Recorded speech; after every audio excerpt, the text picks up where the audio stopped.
Virgo, welcome to your weekly Sidereal Astrology forecast. This is going to be for November 23rd through the 29th. My name is Athen, and this is for Sidereal Astrology, very different from mainstream astrology, which you can find more about down below.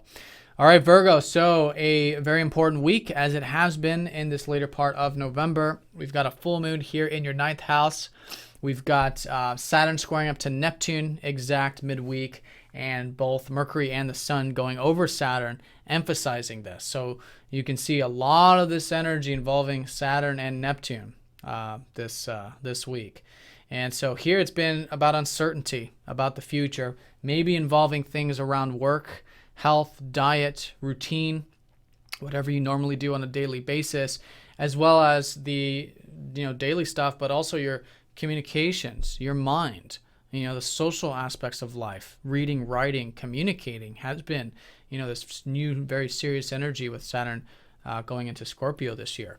So uncertainty with both of those areas, the third house and the sixth house. But the key with this is to work slowly and constructively towards these areas, especially if you're feeling any type of doubt or uncertainty about it.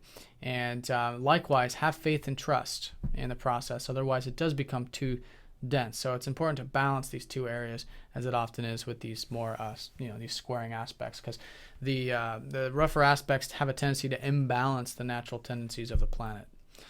So that's going to be exact on Thursday. So it's pretty much an emphasis all week, as it has been. Now this full moon is activating it, as you can see, forming that T-square. Now this full moon is in your ninth house of everything about life path. Okay, and it's a great position for the moon to be in. All right, he's exalted here. She's exalted. So there is this awareness of your values involving your life path, involving things like philosophy, spirituality, anything that opens up your horizons, travel, even anything abroad. So lots of that coming to the forefront, and it could also be culminating from anything new you've started over the past 6 months involving that ninth house of yours. So it's a great time to reflect, especially in terms of how things are unfolding in the life path and how to bring in that insight into these areas, especially the third and the sixth house, I would say. Now, this full moon is, of course, squaring up to Neptune, but also trining up to Mars. Okay, so there is motivation, there is drive. And this is a Mars in your first house, okay, which is a great house for Mars to be in.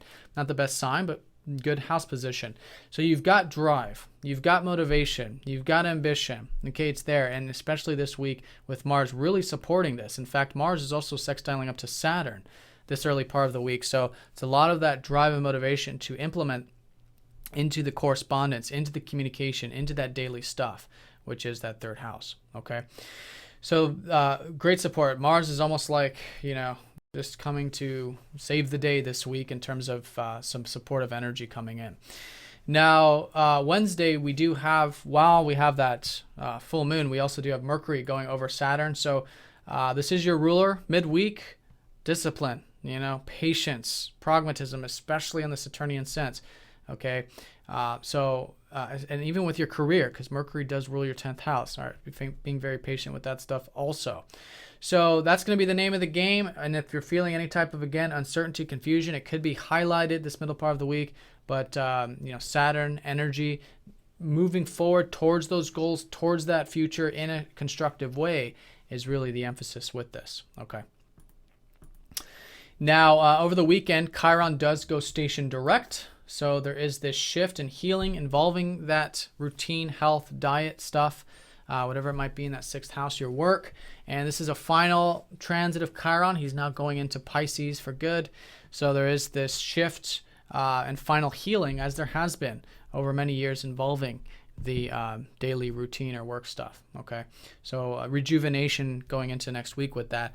And then over the weekend, the Sun goes over Saturn. So again, emphasizing seriousness and uncertainty, but in a way that we can see it. The Sun always does illuminate these areas of life.